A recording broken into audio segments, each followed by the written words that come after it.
बड़ी खबर भोपाल से, जहां नरोत्तम मिश्रा ने बयान दिया है। गृह मंत्री नरोत्तम मिश्रा ने बयान दिया, जहरीली शराब को खत्म करने के लिए उन्होंने अपना फंडा बताया। शराब की दुकानें प्रदेश में बढ़ानी चाहिए, नरोत्तम मिश्रा का यह कहना है। इससे गांव में अमानक शराब नहीं आएगी, जहरीली शराब भी खत्म हो जाएगी। नरोत्तम मिश्रा ने यह बयान दिया है। अपनी मांग को आज कैबिनेट बैठक में नरोत्तम मिश्रा रखेंगे। तो ये इस वक्त की बड़ी खबर आप तक पहुंचा रहे भोपाल से, जहां गृह मंत्री नरोत्तम मिश्रा ने बयान दिया है। उन्होंने कहा कि जहरीली शराब को खत्म करने के लिए एक फंडा, उन्होंने अपना फंडा यहां पर बताया है। शराब की दुकानें प्रदेश में बढ़ानी चाहिए, नरोत्तम मिश्रा का यह कहना है। इससे गांव में अमानक शराब नहीं आएगी।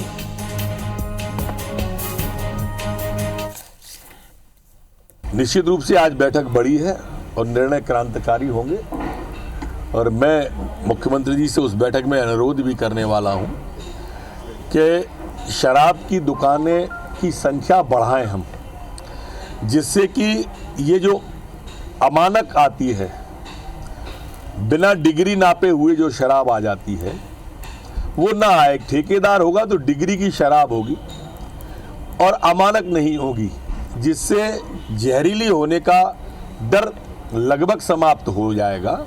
इसलिए इनकी दुकानें बढ़ाएं।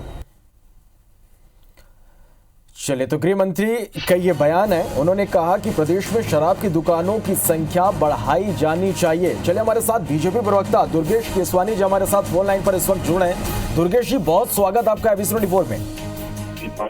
दुर्गेश जी, जिस तरह से गृह मंत्री ने ये कहा है कि प्रदेश में शराब की दुकानें बढ़ाई जानी चाहिए, किस तरह से क्या कुछ कहेंगे इस पर आप?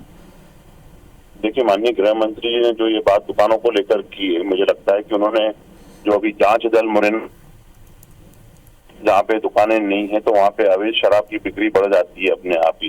अवैध तरीके से शराब बनाई जाती है और बेची जाती है, जो अमानक होती है, और लोगों को अपनी जान तक गंवानी पड़ गई है। इसी तारतम्य में माननीय गृह मंत्री जी ने कहा था कि अगर दूरस्थ गाँव में अगर दुकानें नहीं है तो उस क्षेत्रों में मानक जो शराब है। एक और बात श्रवण जी, इसमें इस बात को भी मानना जाएगा, हम लोग, हमारी सरकार बंदी की और अग्रसर पूर्व में भी थी, अभी भी हम चाहते हैं कि शराब बंदी हो, पर चूंकि ये सामाजिक बुराई है, इसको इस बुराई को कैसे धीरे धीरे करके समाप्त किया जाएगा। हमारी जो सरकार की जो पहल थी, पूर्व में आप देखेंगे नर्मदा किनारे की जितनी दुकानें थी उन सबको बंद कर दिया गया था, और माननीय शिवराज जी ने आपके चैनल के माध्यम से स्पष्ट रूप से यह बात भी कही थी कि अगर मेरा प्रदेश की जनता अगर इस बुराई से दूर होती है तो मैं सबसे पहला आदमी होऊंगा जो 8-9 हजार करोड़ के राजस्व को लात मारूंगा। जी, चलिए दुर्गेश जी, आप हमारे साथ बने रहिएगा। और हमारे साथ कांग्रेस प्रवक्ता नरेंद्र सलूजा जी भी हमारे साथ फोन लाइन पर जुड़ गए। नरेंद्र जी, बहुत स्वागत है एबीसी 24 में। जी नमस्कार जी। नरेंद्र जी, किस तरह से आप देखते हैं, जिस तरह से गृह मंत्री का यह बयान सामने आया कि प्रदेश में शराब की दुकानों की संख्या बढ़ानी चाहिए, जिससे जो अवैध शराब है, जहरीली शराब का जिस तरह से मामला है, इस तरह के जो कृत्य लगातार मध्य प्रदेश में हो रहे हैं, उस पर रोक लगेगी? ये वही लोग हैं जो चुनाव के पूर्व शराबबंदी की बात करते थे।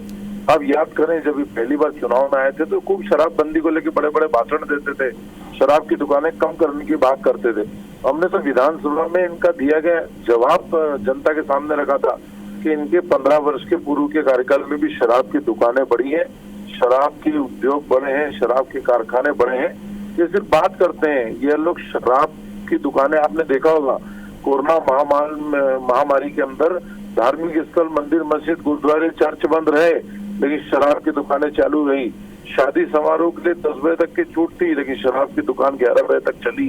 आप देखें, हर आयोजन के लिए बंदिश थी, लेकिन शराब की दुकानें बदस्तूर चालू रही।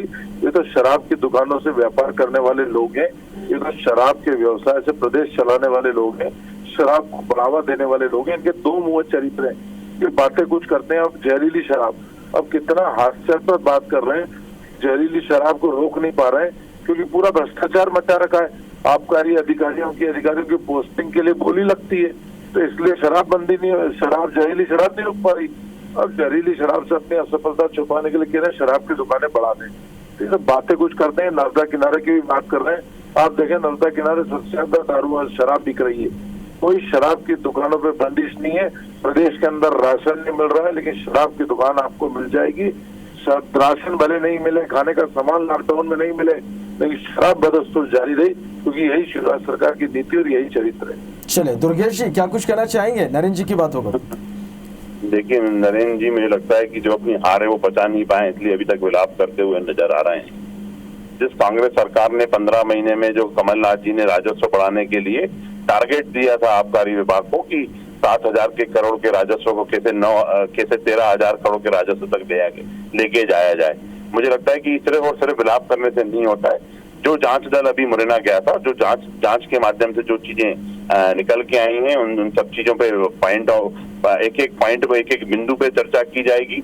कैसे इस सब चीजों को रोका जाए, कैसे इस चीजों को मतलब मध्य प्रदेश में जैसा माननीय मुख्यमंत्री जी की मंशा है कि जो भी अवैध कारोबारी हैं वो अपना बोरिया बिस्तरा बांधे, उन सब चीजों के लिए हमारी सरकार कटिबद्ध है। और मेरे मित्र तबादलों की बातें कर रहे थे कांग्रेस के साथी, जिसकी कांग्रेस सरकार ने 15 महीनों में तबादलों में Guinness book of world records में वो रिकॉर्ड कायम किए हों। एक आदमी की सुबह पोस्टिंग जब सीओर होती थी, दिन को आष्टा होती थी, शाम को सोनकच होती थी, रात को देवास होते हुए इंदौर पहुंचता था। तो ये कृपया करके इस तरह का ज्ञान हमें न दे। हमारी सरकार निश्चित रूप से हर बिंदु पे कैसे किस मानकों को रोका जाए, कैसे इन सब चीजों को रोका जाए, उसके लिए सभी प्रयास हमारी सरकार कर रही है। चलिए नरेंद्र जी क्या कुछ कहना चाहेंगे? बड़े हंसपद बात कर रहे हैं। नरोत्तम मिश्रा जी के प्रवक्ता है, भाजपा के कम है, इनसे पूछो कि ये तो हमने भी देख लिया था कि आप किसके प्रवक्ता थे उस समय पे। ये निश्चित रूप से आप पर्सनल बातों पे न जाके आप अपनी बात रखें कि मैं पार्टी का प्रवक्ता हूँ और पार्टी की ही बात रखूंगा मैं अपनी। इनसे पूछ लो कि उज्जैन की जांच की रिपोर्ट का क्या हुआ, जिसमें 16 लोग मरे थे, उसकी रिपोर्ट के आधार पर कार्रवाई होती है तो मुरैना में 25 लोग नहीं मरते। ये तो सिर्फ कागज की पोटली बना रहे हैं जांच रिपोर्ट। इनसे पूछो उज्जैन की रिपोर्ट पे क्या कार्रवाई की थी। यदि 16 लोगों की मौत पे कार्रवाई की होती तो जांच दल की रिपोर्ट उस पर अमल लाया होता तो 25 लोगों की मौत रोक सकते थे। लेकिन ये मौतें बदस्तूर जारी। कल भी दिल्ली में 2 लोगों की मौत हुई। यह तो सिर्फ जांच के नाम पे नोटंकी कर रहे हैं, खाना पूर्ति कर रहे हैं। जहरीली शराब से मौतों का काम जारी है। 1 वर्ष में 44 लोग मर चुके हैं, इनकी सरकार का आंकड़ा है। ये जहरीली शराब से मौत नहीं रख पा रहे क्योंकि इस कारोबार को इन्हीं के भाजपा नेताओं का संरक्षण है। मुरैना में जो कांड हुआ है किसके नाम आ रहे हैं? सब भाजपा से जुड़े लोगों के नाम सामने आ रहे हैं। इन्हीं की पार्टी के लोग जब इस तरह का व्यापार करेंगे तो कैसे रोक पाएंगे? चलिए बहुत शुक्रिया नरेंद्र जी और दुर्गेश जी, आप दोनों का हमारे साथ जुड़ने के लिए और इस पूरी बातचीत के लिए।